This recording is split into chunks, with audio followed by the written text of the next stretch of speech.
Bonjour.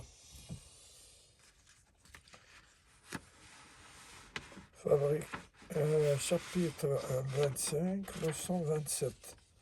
Fabrication du thyristor.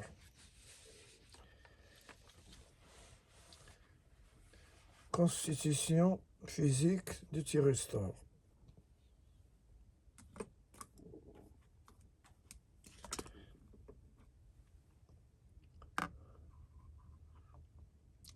Diverses techniques sont adoptées pour fabriquer les thyristors. La partie principale du thyristor est constituée par un disque de silicium.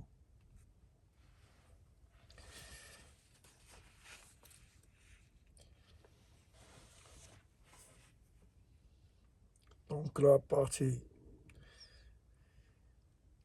principale est constituée par un disque de silicium. Donc on utilise le silicium parce que c'est la matière qu'on utilise pour les semi-conducteurs. Donc par un disque de silicium découpé dans un monocristal de type N.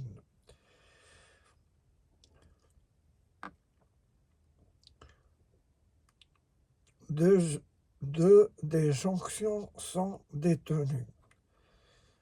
Alors, là, on a le type N, et les deux jonctions qui sont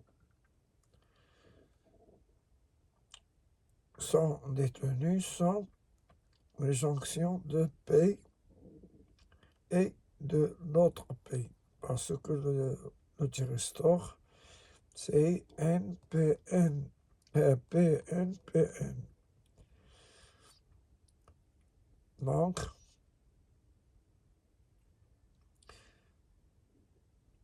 les deux jonctions des deux sont détenues en une seule opération de diffusion d'indium. L'indium qui dopé avec les impuretés de type P, les deux faces de pastille sur l'une des faces ainsi obtenues, une jonction est formée avec un contact antimoine. Donc la jonction N, qui est obtenue par un semi-conducteur de silicium de type N, elle est dopée en antimoine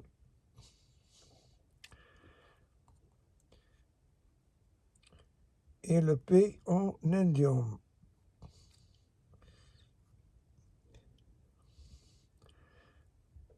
Donc avec un contact antimoine de façon à obtenir la structure finale du TNP. Là,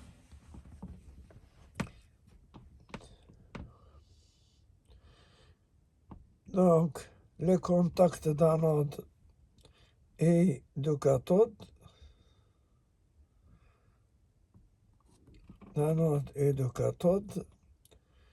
sont réalisés au moyen de disques dont les coefficients de dilatation sont voisins de celui du silicium. Pour qu'il par une haute température, on le diffuse. Il y a une diffusion par exemple, là c'est la cathode et l'anode, et les fils qu'on utilise pour la cathode et l'anode, avec un disque dont les coefficients de dilatation sont voisins de celui du silicium. Par exemple, le molybdène. Il est la dilatation est voisin de silicium. Sur la couche intermédiaire, du type P, et là, on introduit, c'est-à-dire de type P, et fixer la gâchette. La gâchette, elle est fixée sur le type P. Donc, on sort un PNPN. Là, c'est la cathode. Et pour cela, on introduit une résistance.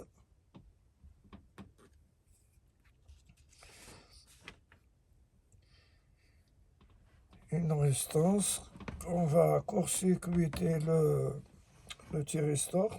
On introduit à l'intérieur, entre gâchette et cathode, une résistance de quelques centaines d'ohms pour faire, par exemple, rejoindre l'anode, c'est-à-dire l'émetteur et la gâchette.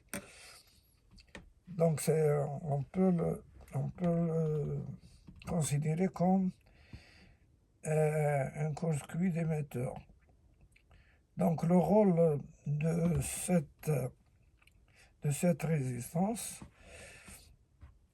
de toute façon, et quelle que soit la technique utilisée, on profite de la souplesse procurée par l'emploi de masques d'oxyde pour intégrer les résistances entre la zone de cathode et la gâchette.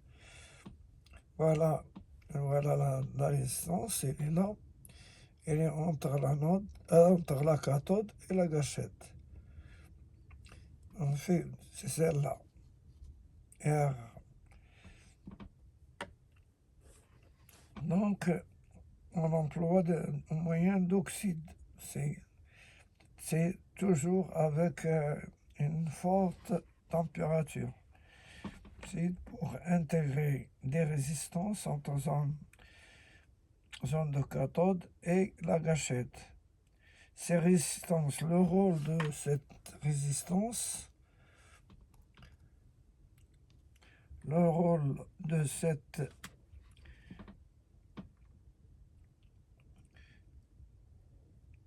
c'est-à-dire dans la valeur est de l'ordre de quelques centaines d'ohms, permettant d'améliorer sensiblement le comportement du thyristor en delta V sur delta T, c'est-à-dire c'est une variation de tension par rapport au temps. Et parallèlement,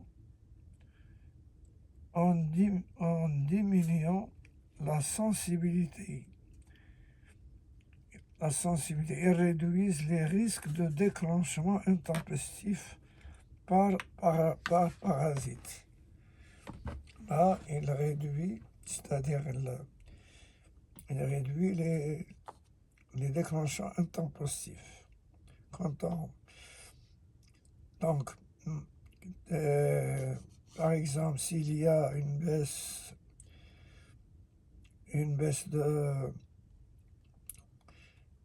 de courant à l'anode,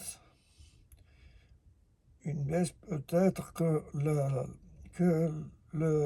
parce que la gâchette, dès qu'il excite, c'est-à-dire qu'il fait fonctionner ce transistor, la gâchette peut disparaître.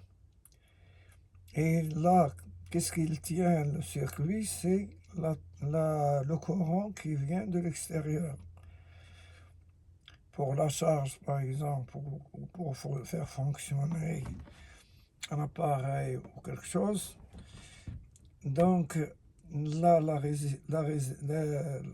s'il y a des variations de courant, il va déclencher et le thyristor ne fonctionne pas. Et on a on aura des problèmes sur l'utilisation. Donc on a mis, presque tous les fabricants doivent mettre cette résistance entre l'émetteur du transistor NPN et la gâchette.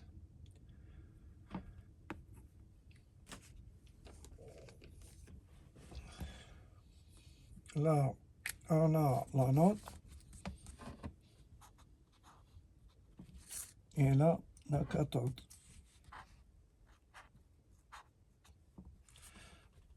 Et ça, la gâchette. Donc, l'équivalence du thyristor, on voit le symbole, il est équivalent à ce circuit, il est équivalent à ce circuit. Donc, ce circuit nous montre comment on a fabriqué le thyristor. Celui-ci, le symbole, et là, c'est l'équivalent. Merci de votre attention et au revoir.